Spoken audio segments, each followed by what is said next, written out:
It's a new year, a new season, and we are underway. Really dominating fashion here today is going to win. 4 for the final time. Win number 1 on the season, only just barely. He is going to win here at the NOFSRL Speedway. Wins the Emerson Electric 100K. Gonna be Igor Beretto's gonna eke it out. Cup Series champion is Shane Lake in the number 15. Welcome to the NOFSRL.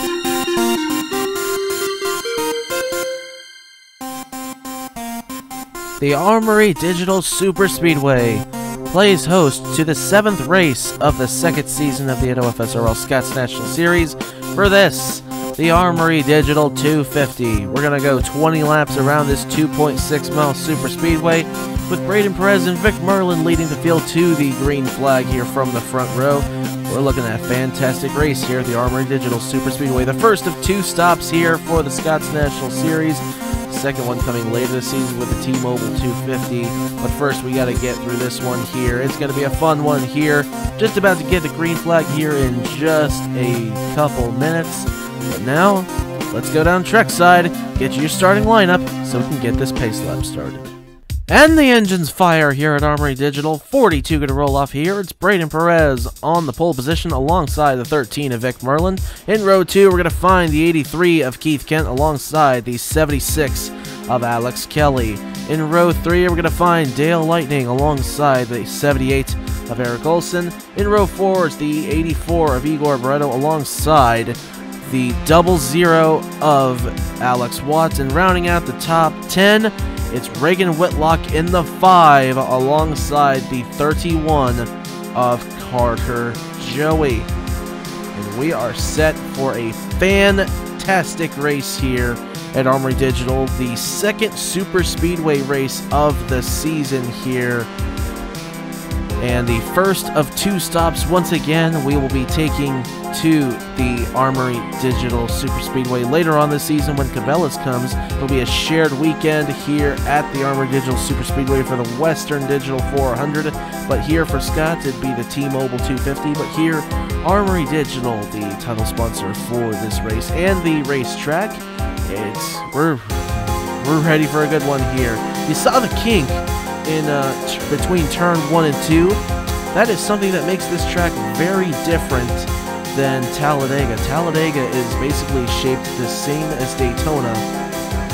Well, this has the start-finish line headed towards turn 1 like Talladega, but that big kink in turn 1 and 2, that big short shoot, is what makes this super speedway so challenging and so unique. We're ready to get it started here. Pace car is getting ready to come down onto the pit road, and through the tri-oval down to the start-finish line they will come Braden Perez, Vic Merlin, Keith Kent, Alex Kelly, Dale Lightning, the top 5 waiting for that green flag to fly, and the Armory Digital 250 is green here at Armory Digital Superspeedway.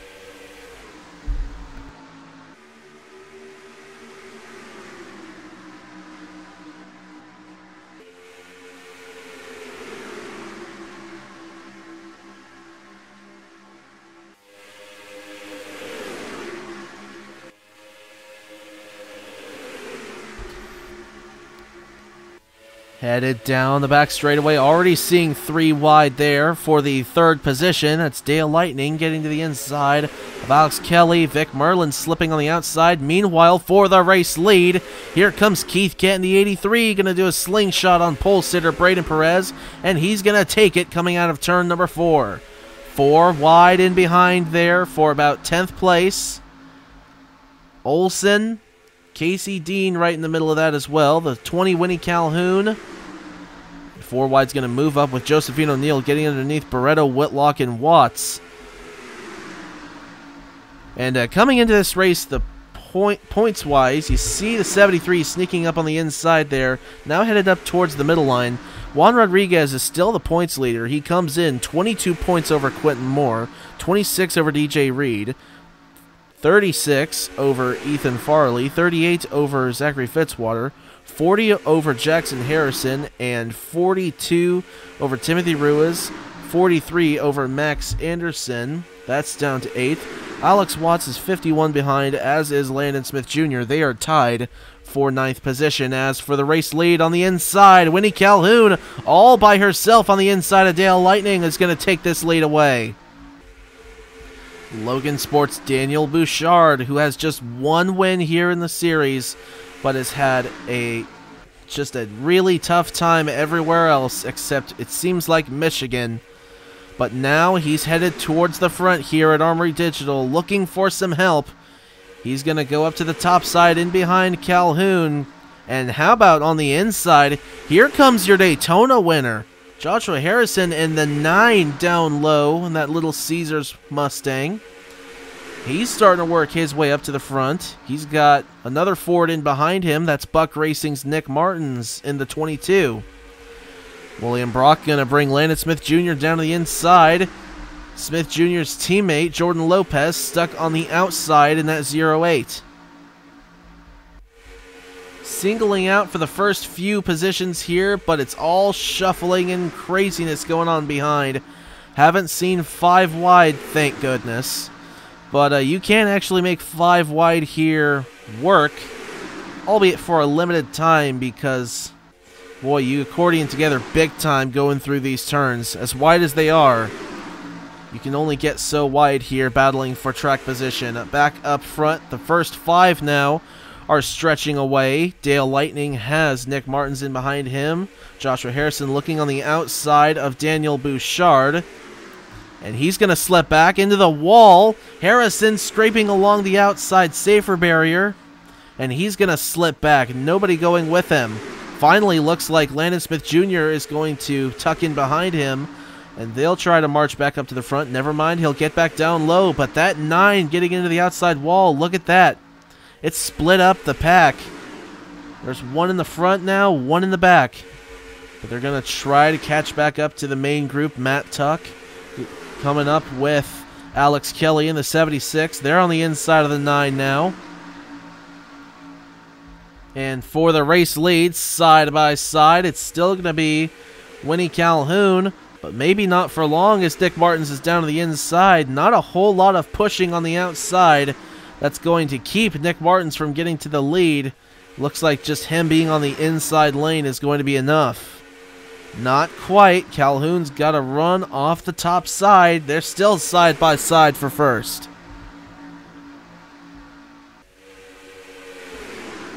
Headed into turn 3, Mike Cook tucking in behind Alex Watts in the 0. His teammate Riley Snare getting down to the inside in that 92.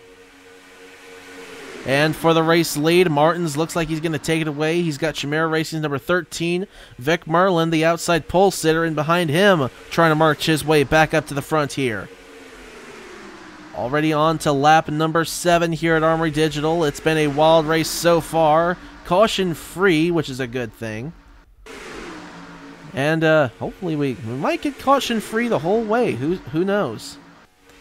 Achieved an average speed of over 201 miles an hour, 201.734 for who was the leader the last time around, Winnie Calhoun. There she is on the outside, slipping back just in front of Josephine O'Neill in the 64. And for the race lead, Alex Watts, who has had a really good season in the points, as has his teammate Ethan Farley.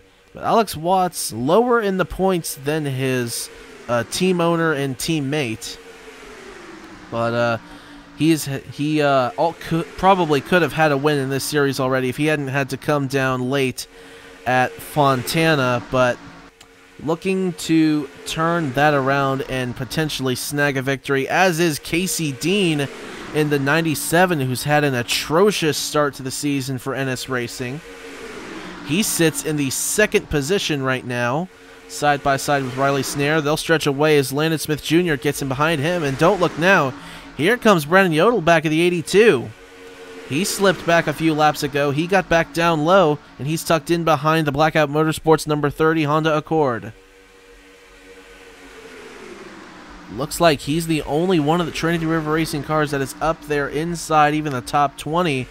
As there's Keith Kent slipping back, Igor Barreto as well there in the Lincoln Park 84 machine.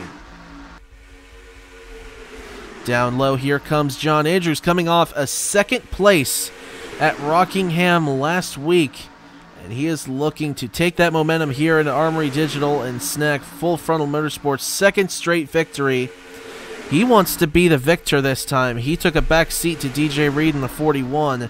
He's looking to take it all for himself this week, but he's going to have a challenger coming from Roberto Crown Jr., the 27, who blew up at the end of Rockingham. Logan Sport has had a really bad luck year here in the Scots National Series. They have a win already in Cabela's, but here in Scots, it has been very, very difficult, to put it lightly.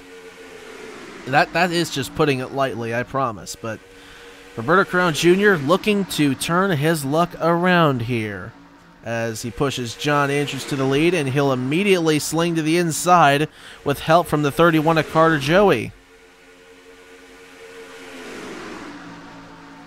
Headed around turn 3 and 4. Both the Powerade cars on the outside there. Atlanta winner Zachary Fitzwater trailing Casey Dean in the 97. He's trying to migrate to the inside, and looks like he's going to.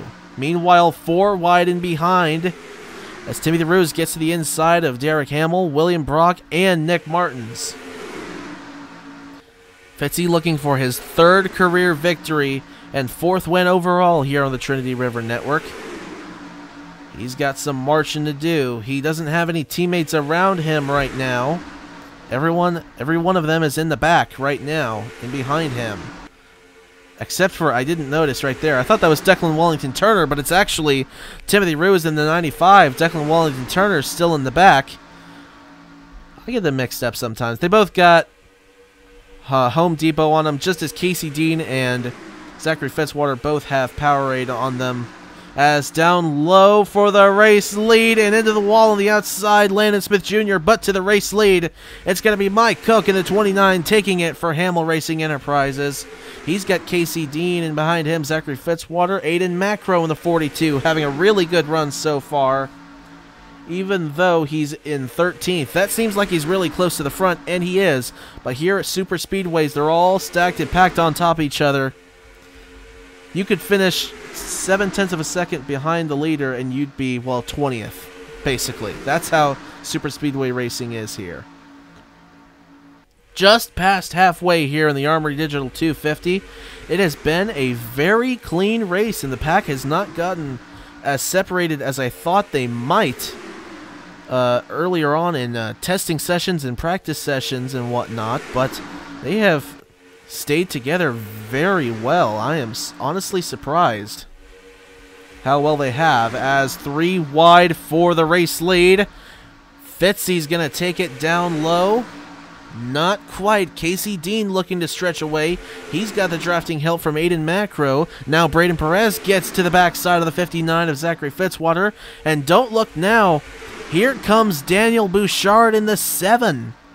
He's going to take that Subway Camaro SS in behind Braden Perez, and he's looking to nab his 2nd career victory. 7 laps to go here at Armory Digital. Zachary Fitzwater to the lead. Braden Perez in behind him. Bouchard trying to get ahead of both Casey Dean and Mike Cook. Logan Alexander, Braden Perez's teammate for Jacoan Racing Enterprises, trying to catch back up. 4 on the edge of 5 wide behind him. Braden Perez will go to the lead. Daniel Bouchard will be right there and behind. Logan Alexander is going to be 3rd coming out of the tri-oval, I believe. Never mind, he slips. Zachary Fitzwater still there technically, but now he will get shuffled to the outside, and Bouchard's going to sling down low. He's going to take the lead away from Braden Perez. 6 laps to go here at Armory Digital. Vic Merlin coming down there on the inside. He drives for Chimera Racing. As around on the back straightaway. Oh, this is going to be a big pileup. Back up into the field they go. And I am shocked how everyone else was able to get slowed down, but there's more going around. Points leader Juan Rodriguez is in it. Quentin Moore around. But everyone slowed down enough. Looks like most of the field got through. Give them a lot of credit for doing so. Caution is out. And with 5 laps to go, will we need a green-white checker to finish this race? Caleb Rose in the 98. Looked like he may have been back where that thing was starting. He had a fantastic race going. And he'll be taking that thing to the garage.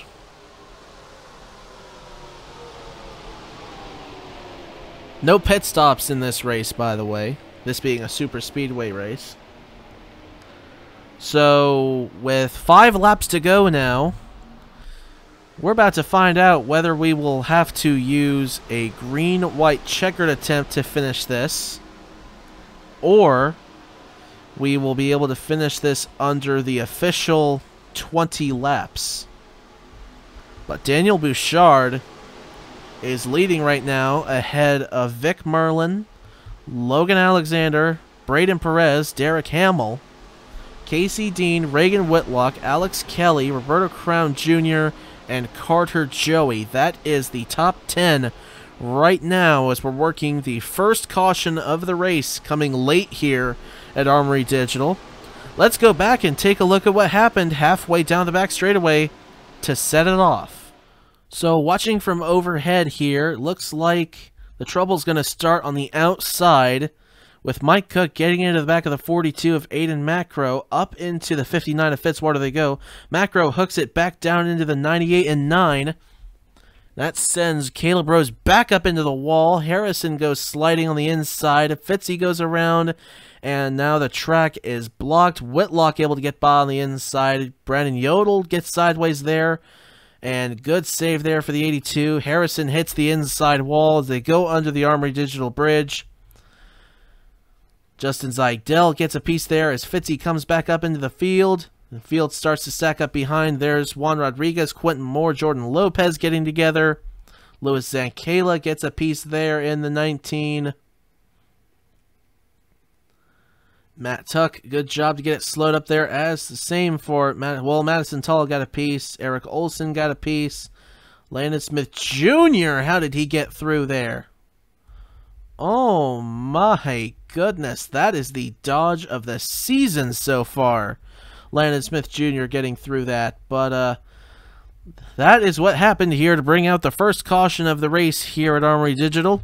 Let's take a look at another angle. And watching here at full speed, there's Mike Cook getting into the back of Macro, slides back down into the field, collects more cars, and it's not over just yet. As more cars try to avoid, some get involved, some make it through, and Landon Smith Jr., we're going to have to do an onboard with him because that is the most ridiculous dodge I may have ever seen here. Let's take a look at Landon Smith Jr.'s onboard before we go back to green flag racing.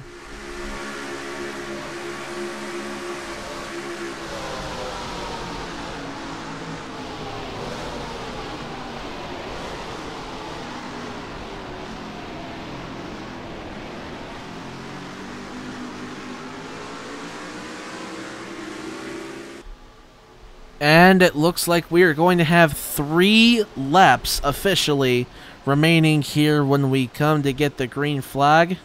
Officials opted to go with a quickie yellow here following that pileup down the back straightaway.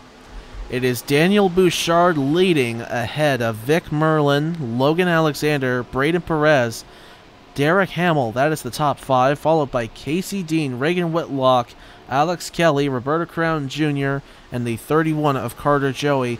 That is the top 10, and you can look up in the standings in the top left to see where your driver is as we scroll through the rest of it.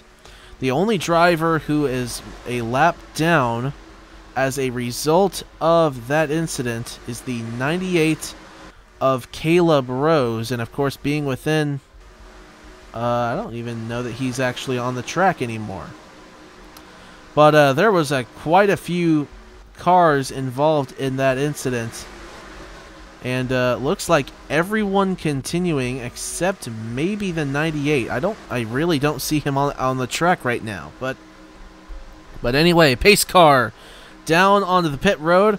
We're ready to settle the Armory Digital 250 here. Through the restart zone we go, and the green flag is back out. We are racing again. Daniel Bouchard ahead of Vic Merlin. They get an excellent launch off the restart. Logan Alexander slipping backwards. Braden Perez did not go with him, and that's going to cost them. Unless Perez can catch up with help from the 36. But don't look, here comes Casey Dean down low in the 97. Don't look now. He's got to catch up to his teammate quick and get to the inside if he wants to stay ahead. And that's exactly what's going to happen. And to the inside, Bouchard. This could be the end of that 7. Vic Merlin down low. He's bringing Braden Perez with him. Perez leaving his teammate Logan Alexander out to dry. Through turn 3 and 4. Onto the Trioval. 2 laps to go this time. Bouchard's teammate, Roberto Crown Jr., down low the 27, bringing Carter Joey, John Andrews, and Keith Kent with him. Alex Watts in the 00 in behind. That 83 of Keith Kent. This is far from over. John Andrews going to take a look at second place. He's looking to get Full Frontal Motorsports their second consecutive win here in the Scots National Series. After finishing second last week, what a story it would be if he got this victory. He's looking for some help. He might be about to get some from Martins. Down low he comes. Coming out of turn number 4, headed for the Trioval. We're going to get the white flag this time. One more time around Armory Digital Superspeedway. Roberto Crown Jr. and John Andrews. 1-2. We'll race to the end now if anything happens. Winnie Calhoun all by herself down to the inside. A big run coming behind from Braden Perez. Roberto Crown Jr. gets shuffled on the top side. Half a lap to go. That is a huge gap to first place. Will anyone be able to catch that 20? 3 wide in behind. 4 wide on the edge of it. Nick Martins, Braden Perez coming. Perez has no help down low. The help is on the outside for Winnie Calhoun and Rock Car Racing through the Trioval down to the inside to block Winnie Calhoun. First career Scots National Series win. It comes in the Armory Digital 250 at the Armory Digital Superspeedway.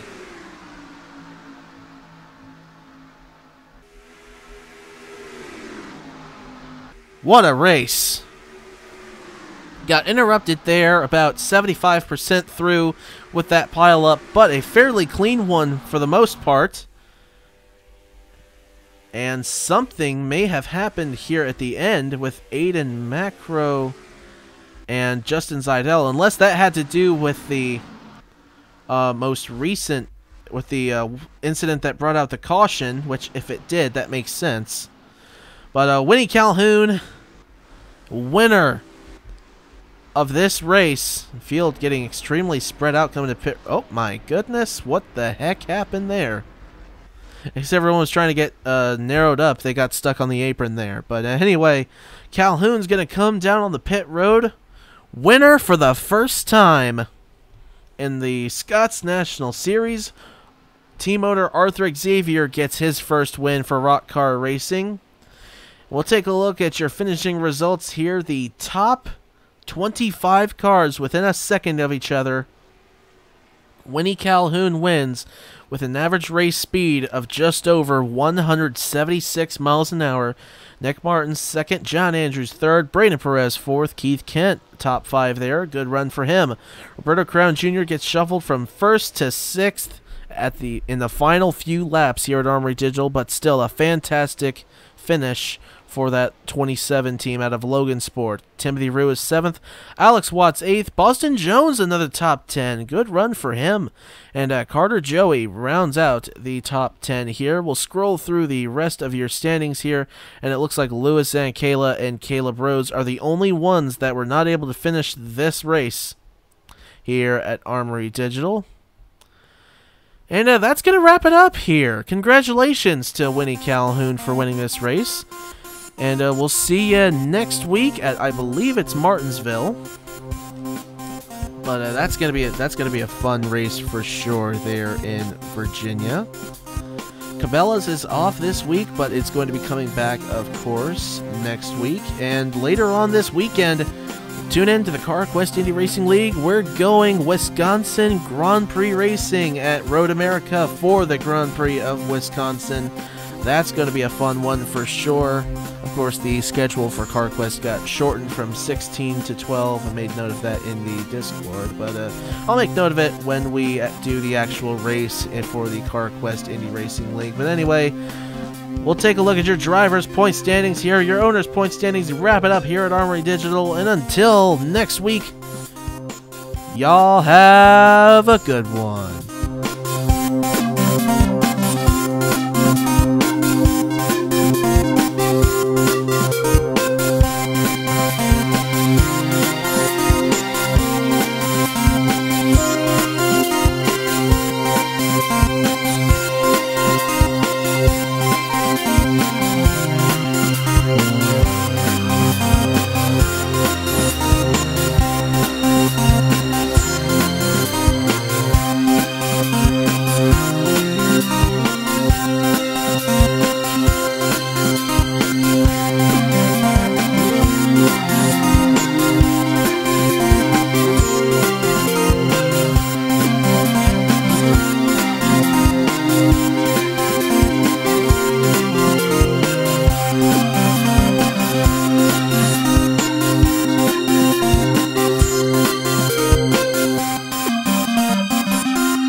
Welcome to the NOFSRL.